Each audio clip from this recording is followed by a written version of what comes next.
Yapo masuala kadhaa yametokea, na leo G55 tumeona ipo haja ya kuzungumza tena na umma kupitia vyombo vya habari, na mambo tunayokwenda kuzungumza ni kwa ajili ya mustakabali mwema wa chama chetu, Chama cha Demokrasia na Maendeleo Chadema, pamoja na nchi yetu yote kwa ujumla. Kwa hiyo nichukue fursa hii bila kupoteza muda kumkaribisha msemaji wetu Mheshimiwa John Mrema aweze kuzungumza kile ambacho G55 tumeamua kuzungumza leo na umma wa Watanzania. Mheshimiwa Mrema, karibu sana.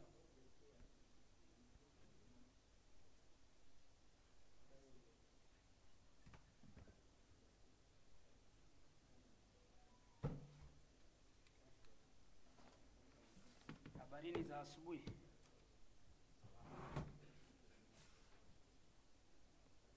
Ni washukuru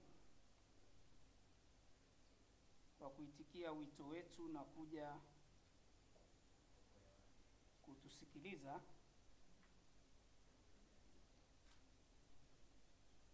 Kama alivyotangulia kusema ndugu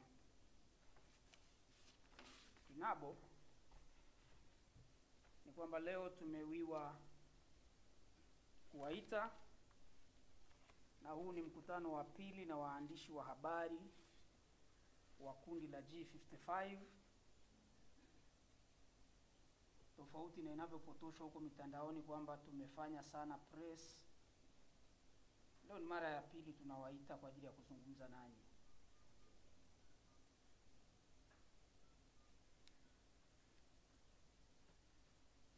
Nitawakumbusha tu kwamba tulizungumza na waandishi wa habari mnamo tarehe 3 mwezi Aprili mwaka huu kufafanua waraka tulioupeleka kwa Katibu Mkuu wa Chama cha Demokrasia na Maendeleo Chadema kuhusu haja na umuhimu wa chama chetu kupigania reform, lakini wakati huo huo kikiwa ndani ya michakato ya kiuchaguzi. Siku ya tarehe 3 tulishauri kwamba chama kiende kikasaini kanuni za maadili na Tume ya Taifa ya Uchaguzi, ambayo ilikuwa inasainiwa tarehe 12 mwezi Aprili. Ushauri wetu tuliotoa, chama hakikuzingatia hata kidogo, na ilipofika tarehe 12 hawakwenda kusaini. Lakini vile vile tunapenda kuchukua fursa hii kuwashukuru na kuwapongeza viongozi wa dini ambao wameona umuhimu wa kufanyika kwa reform, na wote wameunga mkono msimamo wetu wa G55 na ushauri wetu kwa chama. Hakuna kiongozi wa dini aliyesema kwamba tukazuie uchaguzi. Wote wamehimiza waumini wao kwamba waende wakashiriki uchaguzi, lakini uchaguzi uwe huru, haki na wa amani. Kwa hiyo mahubiri yote ya Pasaka hakuna mahali, na imeendana na tahadhari yetu tuliyotoa kwa chama kwamba tunaona hatari ya kupoteza kundi muhimu kama tukiendelea na msimamo kwamba tunakwenda kuzuia uchaguzi. Na viongozi wa dini wameungana na G55 kwamba wanaunga mkono reforms, lakini wanataka watu wakashiriki uchaguzi. Ndio msimamo wa mahubiri ambayo tumeyasikia siku zote mbili za Pasaka. Kwa hiyo tunawashukuru na tunaendelea kukisisitiza chama, japo milango sasa wameshajifungia nje. Sasa hivi sio kuzuia tena uchaguzi, bali baada ya kutokusaini, maana yake tumesusia uchaguzi.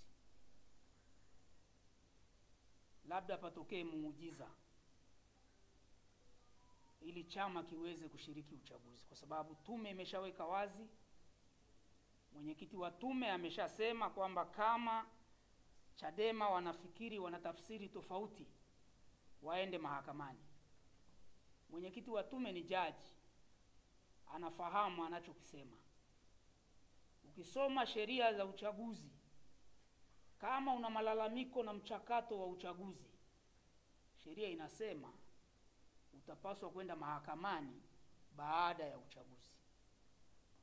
Aidha, kitu ambacho viongozi wetu hawataki kusema kwa umma ni katiba ya Jamhuri ya Muungano wa Tanzania ya mwaka 77 ibara ya 74 kifungu kidogo cha 12. 74 ibara ndogo ya 12 inasema maamuzi yatakayofanywa na Tume ya Taifa ya Uchaguzi hayatahojiwa na mahakama yoyote ya ngazi yoyote ile katika Jamhuri ya Muungano wa Tanzania. Utungaji wa kanuni ni sehemu ya maamuzi yaliyofanywa na Tume ya Taifa ya Uchaguzi kwa mujibu wa Sheria ya Taifa ya Uchaguzi, sheria namba 1 ya mwaka 2024 kifungu cha 162 kimeipa tume mamlaka ya kutunga kanuni za maadili za kusimamia uchaguzi. Kwa hiyo unapomsikia mwenyekiti wa tume anasema kama Chadema wanatafsiri tofauti nendeni mahakamani, anaelewa anachosema. Ni kwamba tumeshajifungia nje sisi wenyewe. Ndugu wanahabari, baada ya utangulizi huo, baada ya sisi kuzungumza nanyi tarehe 3 Aprili, yako matukio mbalimbali ambayo yameendelea kutokea. Moja, na ambalo kwa kweli ni utamaduni mpya, ni kuhusu wanachama na watiania waliounga mkono waraka wa G55 kuendelea kutishiwa ndani ya chama na maelekezo kupelekwa ngazi ya chini kabisa ya matawi ya chama kwamba yatufukuze uwanachama wale wote tunaosema haki ya kugombea ni haki ya kikatiba kwa mujibu wa katiba ya Chadema, ni malengo ya Chadema, eti wafukuzwe uwanachama. Na maelekezo hayo yameenda maeneo mbalimbali kwa viongozi wetu. Ni utamaduni mpya kwenye chama chetu. Hatujawahi kuwa na utamaduni huo. Ndani ya chama chetu tumeishi tukiwa na maoni na mitazamo tofauti kwa kipindi kirefu sana. Nitawakumbusha mwaka 2007, 2008 Zitto Kabwe alipoteuliwa kuwa kwenye kamati maarufu ya madini iliyoitwa kamati ya Mzee Bomani, chama kilimzuia asiwe mjumbe kwenye kamati hiyo. Lakini Zitto aliendelea kushikilia msimamo wake. Hatukuwaza kumfukuza uwanachama. Akashawishi chama. Na nakumbuka moja ya kamati kuu tulimtaka Zitto aeleze wanajadili nini. Zitto akasema nina kiapo, siwezi kusema kwa sababu tumekula kiapo.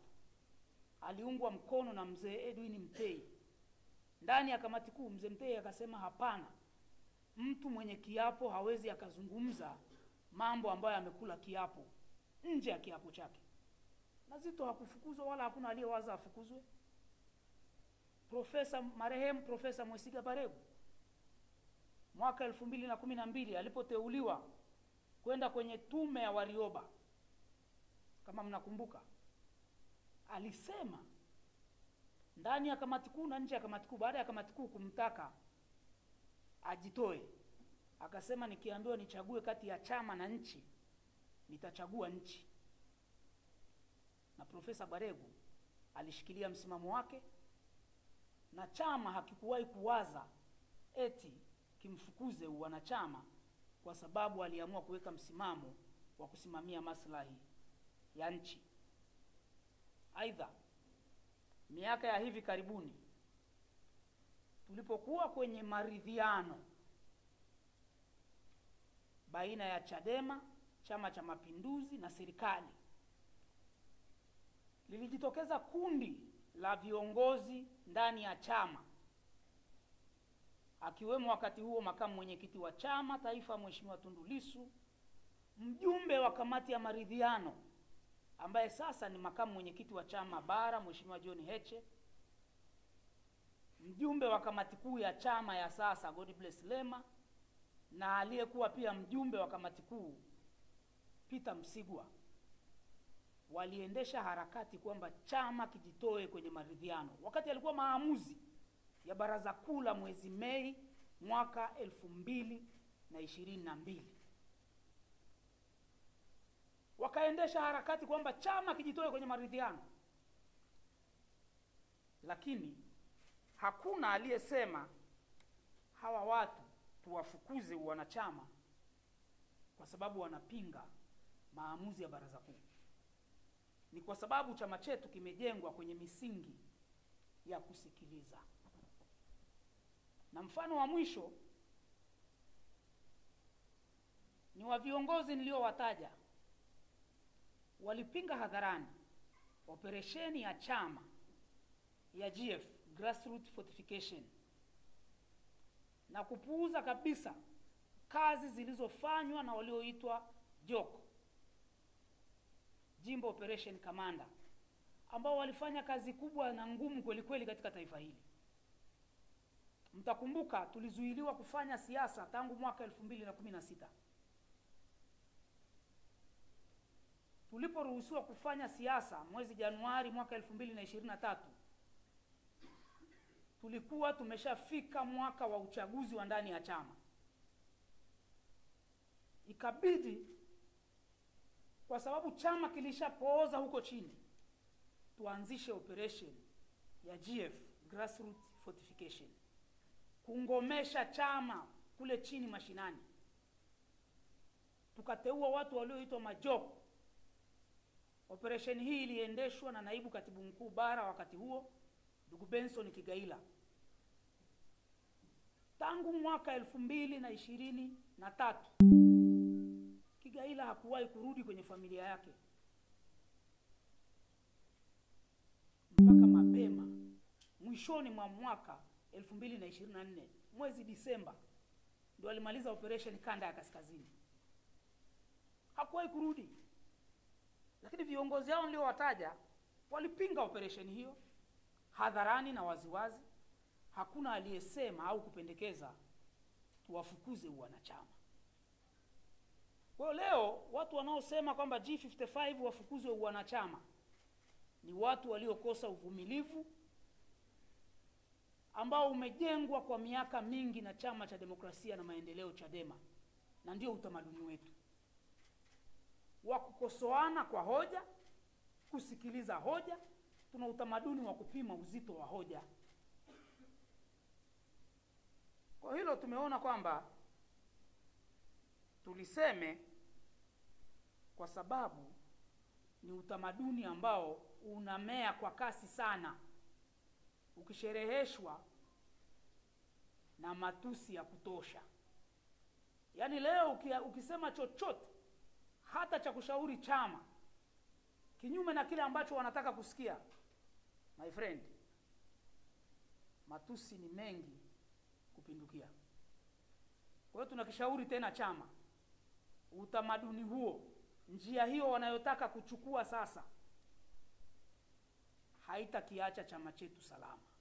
Waachane nao, kwa sababu sio utamaduni wa Chama cha Demokrasia na Maendeleo, Chadema, ambacho tunatakiwa tuwafundishe wenzetu waige utamaduni huo. Leo kama ukikosolewa ndani ya chama unawaza kufukuza wanachama wako, tena watiania wa ubunge waliogombea 2020 ambao wamekifanya chama hiki leo kinapata ruzuku, kisa wanatoa maoni na mawazo mbadala. Hivi ukipewa dola utasikiliza sauti za wapinzani wako kweli? Kama leo huna dola unawaza silaha ni kufukuza, hivi siku akipewa dola itakuwaje? Utamaduni huu ni mbaya na unakipeleka chama chetu matopeni. Kwa hiyo tunaendelea kushauri viongozi wetu wawe tayari kusikiliza maoni na mawazo mbadala. Jambo la pili ni chama chetu kutokusaini kanuni za maadili na kukifanya sasa kujiondoa rasmi kwenye uchaguzi. Jambo hili limeua ndoto za wanachama wa Chama cha Demokrasia na Maendeleo. Wako kwenye Chadema kwa sababu wanawiwa kuwa madiwani wa wawakilishe wananchi kwenye kata zao. Watu hawa ndoto zao zimeuawa. Wako akina mama wanawiwa kuwa madiwani wa viti maalum wakakiwakilishe chama na wananchi wao kwenye kata zao. Wakina mama hawa ndoto zao zimekufa. Wako watu wanataka kuwa wabunge kwa kutokusaini kanuni. Ndoto za watu hawa zimekufa mpaka mwaka 2030. Hatuna uhakika kama tutakuwepo, Chadema itakuwepo ama la. Lakini tunawasikia viongozi wetu wakisema bora chama kife. Tumsikia makamu mwenyekiti bara. Wanafika mahali wanajaribu kuonyesha kwamba bado kuna mlango wa kimiujiza unaweza kufunguka. Tumemsikia mwanasheria mkuu wa chama akisema wanaweza bado kwenda kushiriki uchaguzi. Kanuni kifungu cha 1.5 kinasema wazi, chama kisichosaini maadili hakitakuwa na haki ya kushiriki uchaguzi. Kanuni zimeshakuwa gazetted, zimechapishwa kwenye gazeti la serikali. Sasa ni rasmi kwamba Chadema haitashiriki uchaguzi mkuu wa 2025. Watu hawa waliokuwa na ndoto za muda mrefu na wengine wamekitumikia chama hiki kwa miaka mingi, ndoto zao zimeuawa kwa sababu tu ya kiburi cha viongozi wetu. Pale awali nimesema viongozi wa dini, Pasaka yote hii wote wanaunga mkono mabadiliko, reforms. Lakini hakuna mmoja aliyesema tukazuie uchaguzi. Wote wanatuhimiza waumini tukashiriki uchaguzi, lakini wanaitaka serikali ihakikishe uchaguzi unakuwa huru na wa haki. Ndicho walichosema, si ndio? Sasa sisi kiburi chetu kinatuambia tutazuia uchaguzi. Tukiulizwa tutazuiaje, tunasema tutaingia barabarani. Tukiulizwa watu wasipojitokeza na unaingia barabarani, unampinga nani? Kwa sababu wakati wa uchaguzi siku hiyo watakuwepo wananchi ambao wanakwenda kupiga kura. Sasa sisi tunaotaka kwenda kuingia barabarani tunaenda kuzuia hao wananchi? Kwa sababu huo ndio ukweli. Nchi hii sio ya chama kimoja, kwamba wananchi wote ni Chadema. Wako wa vyama vingine wanaenda kwenye uchaguzi. Unaposema tuingie barabarani kwenda kuzuia uchaguzi, unakwenda kuwazuia hao wananchi wanaokwenda kupiga kura, unakwenda kumzuia nani? Kwa sababu huko barabarani utakutana na wale wa vyama vingine wanaenda kwenye kupiga kura. Wewe unaenda kumzuia yupi? Unataka kuzuia tume, utaikuta wapi tume siku hiyo barabarani? Hiyo tume haitakuwepo huko barabarani. Tume itakuwa kwenye vituo. Sasa unaenda kumzuia nani? Tunajidanganya kwamba tunaweza kwenda kuzuia hao wananchi haki yao ya kwenda kupiga kura, jambo ambalo halitawezekana na sio rahisi kama tunavyofikiria. Ndugu zangu, tuliposhauri chama kikasaini, tulikuwa tunafahamu madhara ya kutokusaini, kwa sababu kundi la G55 linaundwa na watu ambao wamewahi kugombea ubunge katika nchi hii, na wengine wamewahi kuwa wabunge kwa miaka 15. Wako G55, wametunga sheria, wanafahamu kanuni. Kwa hiyo sio kundi la watu ambao wanasema bila kuwa na ufahamu na uelewa. Kwa hiyo tuliposhauri tulijua madhara ya hiki kitu. Ndio hivyo. Jana nimemsikia msaidizi mmoja wa kiongozi wa kitaifa Bwana Odero ameanzisha naye mchango, anasema anataka kwenda mahakamani kupinga kanuni. Mwanasheria mkuu wa chama alipoulizwa mtaenda mahakamani, hakujibu hilo swali, kwa sababu anajua kwenda mahakamani ni baada ya uchaguzi. Wameua ndoto na sasa wanajaribu kutafuta namna ya kujirejesha kwenye misingi.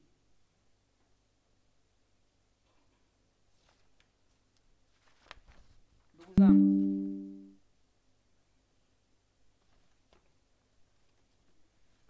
chama chetu cha Chadema kwa muda mrefu tangu kilipofanywa mabadiliko makubwa mwaka 2006 na kabla ya hapo mwaka 1993 kimejengwa kwenye misingi ya kimapambano. Hatujawahi tangu tusajiliwe kukimbia mapambano, na hasa ya uchaguzi. Katika mazingira magumu sana, mwaka 93 chama ndio kimeundwa. Tulishiriki uchaguzi mdogo kule Kigoma na Dr. Amani Walid Kaburu, pamoja na mizengwe yote iliyofanywa na serikali ya wakati huo. Rais Mwinyi akatumia ndege ya serikali kwenda kufanya kampeni na magari ya serikali. Hatukujitoa wala kukimbia. Tukashinda, hawakututangaza, tukaenda mahakamani, mahakama ikatengua ule uchaguzi. Hatukuwahi kusema hatushiriki. Mwaka 93 chama chetu kimejengwa katika mapambano. Uchaguzi mdogo wa Tarime mwaka 2008 ulikuwa wa mapambano kweli kweli. Hatukuwahi kusema tukimbie uchaguzi. Uchaguzi mdogo wa Arumeru Magharibi mwaka 2012, kiongozi wetu Bwana Mbwambo alichinjwa kwa chainsaw, shingo ikakatwa kwa chainsaw. Hatukusema tukimbie mapambano. Leo viongozi wetu wanasema kwenda kwenye uchaguzi ni kupeleka watu wakauawe. Lakini twendeni tukazuie uchaguzi. Ni mapambano yapi yatakayomwaga damu? Sisi wa Chadema tutakapoanza kuwazuia wanachama wa vyama vingine na wananchi wanaohimizwa na viongozi wao wa dini kwamba wakashiriki uchaguzi, si mapambano ya wenyewe kwa wenyewe hayo? Ni wapi damu itamwagika zaidi? Tunataka hili Watanzania walitafakari na liwaingie. Tusipende kupeana maneno malaini ya uongo hivi. Leo baada ya chama kujitoa kwenye kushiriki uchaguzi, viongozi wa chama wanahaha, wanawaambia wana Chadema huko kwamba subirini, tunaweza kupata fursa ya kusaini. Tunasubiri huo muujiza, kwa sababu wako watu kwa maelfu na wengine wameshaanza kuondoka kwenye chama. Ndugu zangu, tumesikia kule Ruvuma madiwani wameondoka. Tumesikia kule Arumeru aliyekuwa mtihania wa ubunge mmoja wapo ameondoka kwenye chama. Na wengine wanauliza tufanye nini? Kwa sababu wako wanachama wengi wa Chadema wenye ndoto za kuwatumikia wananchi wa maeneo yao. Wako madiwani 85 wakata wanauliza, kwa sababu tayari ni madiwani, wanaamini wamefanya kazi nzuri ya kuwawakilisha wananchi wao, kwa hiyo wanaweza kuchagulika tena. Wafanye nini? Wito wetu, tunawaomba watulie kwa sasa, wakati tukiendelea kutafakari pamoja na chama chetu tunawasihi na kuwashauri watiania wenzetu wote wa ubunge, udiwani na uraisi watulie ndani ya Chadema, wasifanye maamuzi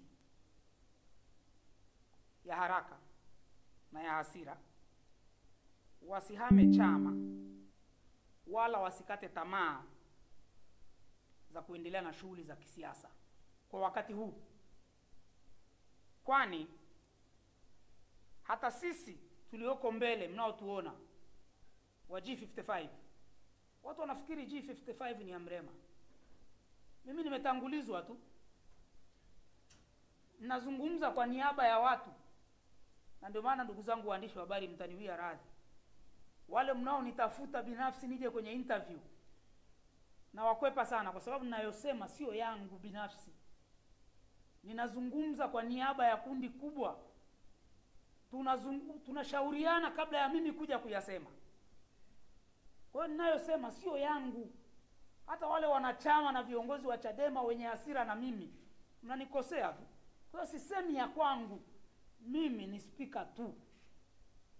Nazungumza kwa niaba ya kundi kubwa. Kwa hiyo wanachama wenzetu tunawasihi watulie kwa muda, wasifanye maamuzi, tuendelee kushauriana. Tunaendelea kushauriana na makundi mbalimbali ya wadau wa demokrasia wenye nia na kupata njia nzuri, halali na yenye tija zaidi itakayowezesha watu kutimiza ndoto zao, matamanio na matumaini ya Watanzania, kupata viongozi wawakilishi mbadala kutoka katika kundi kubwa la wanasiasa na viongozi mahiri wa Chadema. G55 inaamini kwamba bado wana Chadema wenyewe tunao uwezo na uhakika wa kupata ufumbuzi wa ndani wa changamoto zote za kidemokrasia zinazotukabili. G55 tutatoa taarifa ya kina zaidi kuhusiana na jitihada hizi tunazoendelea nazo hivi karibuni. Kwa hiyo tunawasihi wanachama na viongozi wa Chadema, hebu watulie. Hivi karibuni tunaposema sio muda mrefu sana, kwa sababu tunaangalia njia bora na tunaendelea kushauriana na viongozi wetu watushauri namna nzuri ya kukishikilia chama chetu kisiparanganyike. Kwa leo tumewaita tuwaeleze haya kwa uzito, na tuwaombe sana waandishi wa habari mniafikishe kwa uzito huo huo, kwa sababu kama taifa tuko mahali ambapo sio pazuri sana, na kama chama. Asanteni sana kwa kunisikiliza, na naomba nimalizie jambo moja. Kuna kitu kinasemwa lakini hakisemwi kwa ufasaha: kutokusaini maadili. Kanuni ya sheria ya uchaguzi wa rais, wa bunge na madiwani ya mwaka 2024 kifungu cha 162 ndio kimeipa tume mamlaka ya kutunga kanuni, na imesema kwa madhumuni ya kusimamia uchaguzi wa haki, huru na amani, na baada ya kushauriana na vyama vyote vya siasa na serikali, tume itaandaa na kuchapisha katika gazeti la serikali kanuni za maadili ya uchaguzi zitakazosainiwa maadili ya vyama vya siasa, serikali na tume wakati wa kampeni za uchaguzi na utaratibu wa utekelezaji wake. Kifungu kidogo cha 3 kinasema mtu ambaye atakiuka masharti ya kanuni za maadili ya uchaguzi ataadhibiwa kwa mujibu wa kanuni hizo. Wale wanaosema kwamba kanuni haziwezi kutoa adhabu, sheria ndio iliyofungua milango kwamba kanuni ndio ziweke adhabu. Kwa hiyo kifungu cha 1.5 cha kanuni kimewekwa kwa mujibu wa sheria kifungu cha 162 kifungu kidogo cha 3. Kwa hiyo wanasheria wetu watuelekeze vizuri, wasisome kanuni nusu nusu, kwa sababu wanajaribu kutufanya tuamini kwamba kanuni hazina mamlaka ya kuweka adhabu. Adhabu hiyo ni kwa mujibu wa sheria. Sisi tunaelewana? Na ukisoma kanuni ya sheria ya Kiingereza imetumia maneno shall. Kwa hiyo wanasheria wetu wakati wanaendelea na mijadala wasome mpaka mwisho kifungu cha 162 kifungu kidogo cha 3, waunganishe na katiba ibara ya 74 kifungu kidogo cha 12 ambacho kinasema maamuzi ya Tume ya Taifa ya Uchaguzi hayatahojiwa katika mahakama ya ngazi yoyote ile katika taifa hili. Mimi ni washukuru na niko tayari kwa maswali kama yatakuwepo. Nishuke kwanza? Naomba ndugu